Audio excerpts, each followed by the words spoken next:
My name is Captain Michael Sack, S-A-C-K. I'm the commander of Crimes Against Persons and Property. This afternoon, about 20 minutes to 1, 3 officers assigned to the Rapid Deployment Unit were on patrol in the area of St. Louis and Euclid.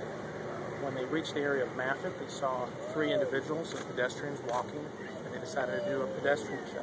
So the officers exited their vehicle and approached the 3 individuals. As they did so, one of the individuals pushed one of the officers and then fled on foot. As he did that, the officer noticed that he had a handgun in his waistband. That officer gave chase. In the meantime, the first 2 officers detained the other 2 individuals who were walking. The officer who gave chase saw the subject pull a handgun from his waistband. Fear for his safety, he fired shots at the subject, then ran up an alley running the 4900 block of Maffitt west. The subject made it to a backyard where he hopped a fence. The officer approached him. As the subject was getting back up off the ground, he reached again for his handgun. It was believed to be a handgun in his waistband. The officer saw him reach, and as a result of that, fearing for his safety, he fired shots again the second time. The subject got up, ran through the gangway towards St. Louis Avenue. This officer still in foot pursuit. The officer lost sight of him as he crossed St. Louis.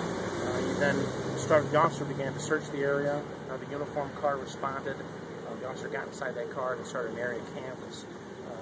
After a few minutes, they made it back to an alley there at 4900 block of St. Louis Avenue. They saw the subject hiding underneath a porch behind some debris and some vegetation. They then got out of the car, approached the subject, who surrendered at that time. He appears to have been shot twice. He's at a local hospital in a stable condition. I've been told that he's been shot in the shoulder and in the hip. They both appear to be through and through gunshot wounds. A handgun was recovered. I believe it's a semi-automatic handgun. None of the officers involved in the incident were injured. Right now we're at the beginning stage of the investigation. We need to talk to the 2 pedestrians. We're doing an area canvass through the neighborhood, talking to people who were home, and hopefully we'll have a better idea as the day goes on as to what exactly happened. So the subject did fire his weapon? No, he did not fire his weapon.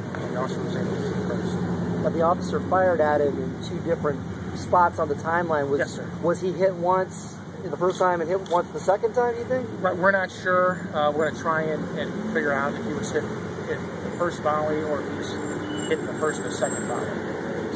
So we have to talk to the officers who are here to get more clear statements. The initial statement we get here is just kind of cursory.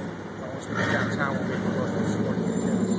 What about these 3 prompted the pedestrians? Just the officer saw them in the neighborhood, decided to do a stop, asked who they might be, why they might have been in the neighborhood.